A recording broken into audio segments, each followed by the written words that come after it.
A video game company that openly used Sweet Baby Inc. is now rescinding their support for the company. Nature is healing. Welcome back to Words Paradise. I'm your host, Leon Idle. And yes, if you hadn't seen, Daedalic Entertainment community strategist says that company will not work with Sweet Baby Inc. moving forward. Then accuses gamers of trying to harm any developer. So we can't take like a full-on W. There is still a little bit of give and take here, but you know what?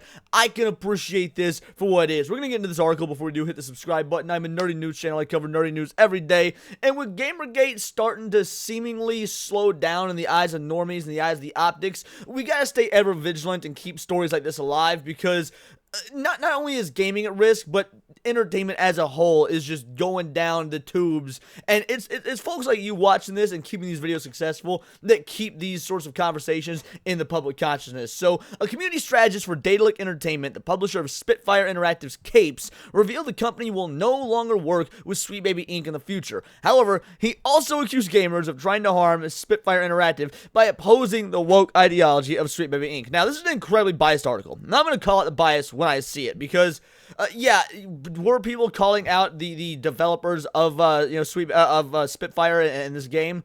Yeah, they were.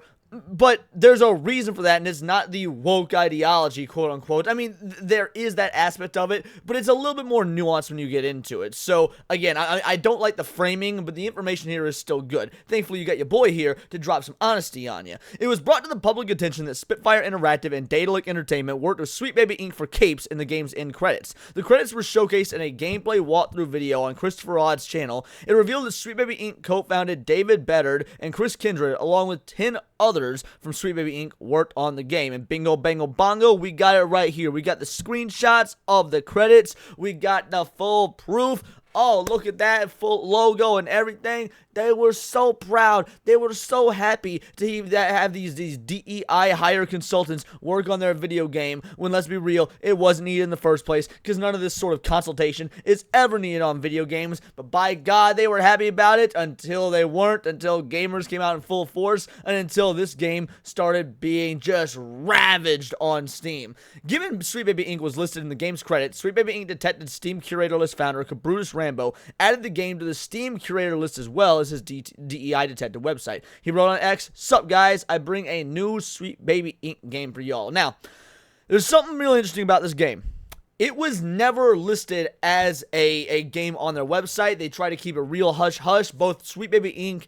and Capes and Spitfire Studios didn't talk about one another, didn't post anything about it because the backlash was evident. The public consciousness, the opinions on Sweet Baby Inc. of the situation at this point had been out in full force.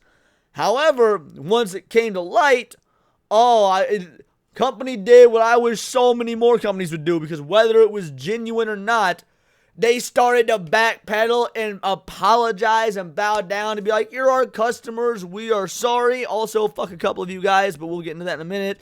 Pinta, the community strategist of Daedalic Entertainment, initially reacted to the game being added to the curator list, writing on the game's Steam forums, "We already had 3 months and 14 pages of constructive discussion about DEI in the forum and delivered a gameplay update focusing on exactly what the player base wanted." Now, I don't know if this is true or not, because I haven't played this game. I frankly couldn't care less about this game. Even to be fair, even if Sweet Baby Inc. was not involved, as it currently stands, I would not have cared less about this game. I don't know anything about it. I don't know the concept. All I know is the artwork that I've seen promoting it looks like shit, and it's called Capes, which leads me to believe it's something to do with superheroes, and I don't give a fuck about superhero stuff in the modern era. So that being said, Sweet Baby Inc. or not, I wouldn't have been touching this game. But that's not the case for everyone. So perhaps they really did go in, listen to fan feedback, make some changes. And if they did, I will say good on them. In fact, I'm going to be giving the studio a fair amount of praise during this article. That's not to take away from the negativity. There's going to be some, and it's going to be justified, but I will give praise where it's due.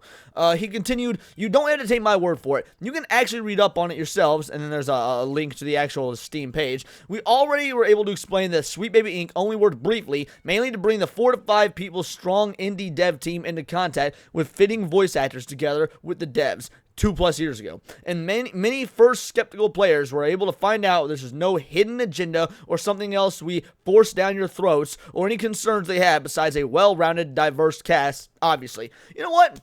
I don't mind the way he's talking here. I don't. He seems like he's coming in with brutal honesty. The way he's like, yeah, we're not coming in trying to force anything down your throat. It's like, when's the last time you heard a game developer, whether it be, again, genuine or with just disingenuity, say a phrase like, imagine if Spider-Man 2, the Insomniac Spider-Man 2 came out, and you got all that, like, gay shit and the pride flags and it, being completely an altar for the Middle East, and they'd be like, whoa, we're not trying to force anything down your throats. No, they're not going to say that. They're going to use the corporate approved terminology of, this is a game for a modern, diverse audience, a game where, we want to see the real world reflected. They're going to use such corpo speak, and so for him to go like force down your throats, I was like, I can respect it, because at least you're not using the same corporate talking points we've heard over and over. I don't know if you're being honest or not. I don't know if you're being genuine or not, but I at least respect your disregard for normal corporate social practice. Pinto then concluded, so why do we just focus on the most important question that the OP was mentioning already?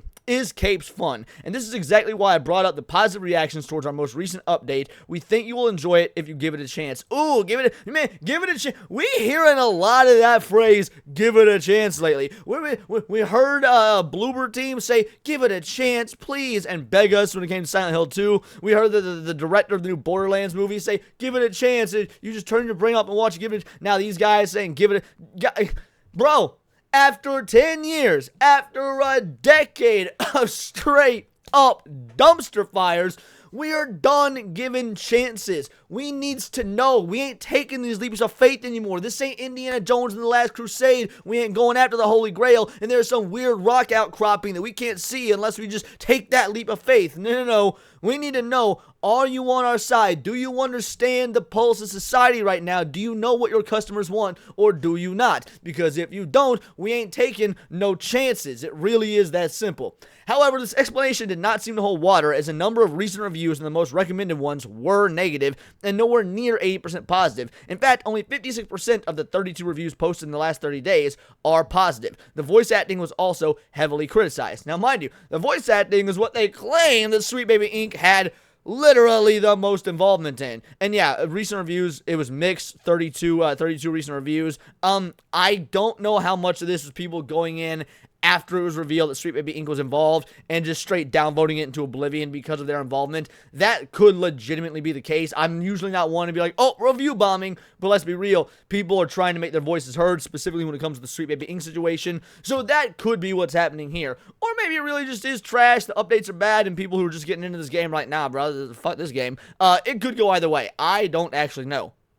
In a post titled Conclusive Statement about SBI, Pinto explained there are 12 Sweet Baby Inc. employees listed in the credits if all Sweet Baby Inc. did was act as intermediary to find voice talent. He said it is an industry norm that if you contract a company, you credit the whole company, or at least that they tell you who they want listed in your credits. If we really would have wanted to hide something, we wouldn't have put SBI in the credits at all, nor would we have been already talking in the Steam forums about it during the last 3 months after release. Honestly, that checks out. I ain't even gonna front. Like, if we want to hide something, we could have fucking hit it. Like, alright, fair enough. That is true. And yeah, as far as the industry norm of putting folks' name on the, in the credits, yeah, we see that in Hollywood, we see that in gaming, we see that in, you even see that in comic books, to a much lesser degree, but you do see it. So, yes, I don't know that this is 100% what happened. However, it is an industry norm, so it wouldn't surprise me if that was the case. Again, so far, not a lot of shade to throw at Daedalic. He then indicated that Daedalic will no longer work with Sweet Baby Inc. moving forward. You learned your lesson. It took some punches, it took some bruises, it took a kick to the head, but you learned your lesson, and I respect it. You know, it doesn't matter how long it takes you, so long as you get the message, you course correct, you adjust accordingly, and you start going with what the fans, your paying customers want. So if you're not going to work with Sweet Baby Inc. any further, then by all means, I truly mean this. I wish you massive success on your upcoming games, on your next endeavors. Still don't buy this game, because this game had SBI involved, and I'm going to stick to that, because let's be real, I'll talk about this like I talked about Tales of Kinzara Zao. There are going to be some indie games that Sweet Baby Inc. worked on, and does it suck that they are going to be penalized, these 3, 4, 5 small team developers? Does it suck that they're going to be penalized based on hiring a company that it's entirely possible they had no negative knowledge about, especially in a case like Capes, which was from 2022? Yes, that sucks. This is also a culture war, and it's what we call a casualty of war. We gotta send the message. The message is, if Sweet Baby Inc. is involved, we will not play it, we will not buy it. No ifs, ands, or buts. There could be some really amazing games out there that had Sweet Baby Inc. attached to them for all of 2 weeks. Oh well, the message has to be sent. We got to make Sweet Baby Inc. persona non grata, and not just SBI. Literally all the other consultation companies that are like them. GamerX, Black Girl Gamers. There's a myriad of these consultation companies. SBI is the one that gets the most flack because they're the one that's in the public eye the most. But we need to make this normal industry practice an absolute poison for these companies. He then indicated that okay, we got that. The devs collaborated with SBI in early 2022. We are aware of the statements being done by individuals connected to SBI in the years to come, but in 2022, there was no sign of that. It is likely the decision would have been a different one in 2024. Now, that's interesting. If you had this information about SBI and you went a different route, you're saying you wouldn't have used them. That is more than I can say for a lot of other devs, but are you just saying that to placate the gamers? Are you saying that to placate your customers, or do you actually believe this? Because if you actually believe this, it goes to show you have some semblance of care for the gaming audience at large. And again, if so, I can respect it. Finally, he admitted that regardless of Sweet Baby Inc.'s involvement, the company is committed to inclusivity and equality. He wrote, as a company bringing games to an international audience, we take the term inclusivity and equality literal. We don't condone hate towards any type of group. This includes, among POC, LGBTQ+, and others, white male gamers as well. This is the very, very first time I have ever heard of a corporation actually acknowledging the white male gamer, which, let's be real, is probably well over half your customer base. And I still have a problem with it. And the reason I have a problem with it, white male gamers, we ain't a monolith. Just like black male gamers ain't a monolith. Just like homos and queers and POCs and all that shit ain't a monolith. You don't need to talk about how, oh, we're all for inclusivity and equality and we take it literally. That includes for people of color. That includes for the queers. That includes for the colors. That includes for the whiteys. Like, no. Stop. I am not going to be put in a fucking box as a white male gamer.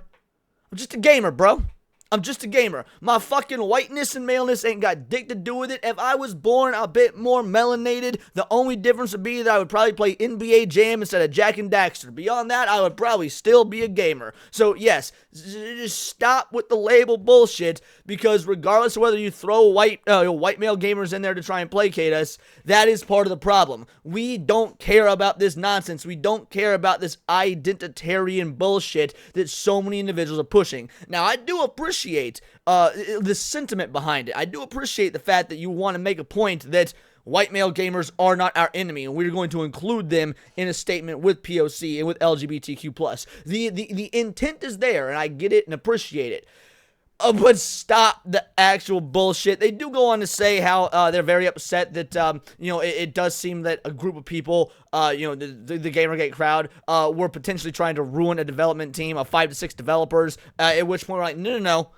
We're not trying to ruin the developers. It sucks. Yep, you guys, you caught between a rock and a hard place. But a message needs to be sent to Sweet Baby Inc. A message needs to be sent to the upper management. And for the developers that are caught in the crossfire, bro, hearts go out to you. We apologize. And again, no bullshit. Truly mean you absolute success in your future endeavors. But this is my opinion. Let me know yours in the comments down below, or let me know on X, where you can find me at Bolt the Word. And please do subscribe. I'm a nerdy news channel. I cover nerdy news every day. Not always about Gamergate and what's going on in the gaming industry, but anime, movies, music, Magic the Gathering, you name it. Check me out on Instagram at wordsofparadise_Leon. And become a member for $4.99 a month. You can join the Discord, choose the articles I go over on a day-to-day basis, choose the videos I react to on my Friday night live streams, and of course, get involved with over 80 other vital idols. We are a bright, beautiful, glowing, vibrant community that I cannot wait to grow even further, because we do care about diversity, but only one kind of diversity of thought. And if that's interesting to you, join the Discord, hit subscribe, and until next time, it is all here in the Nerdosphere. This has been Words of Paradise.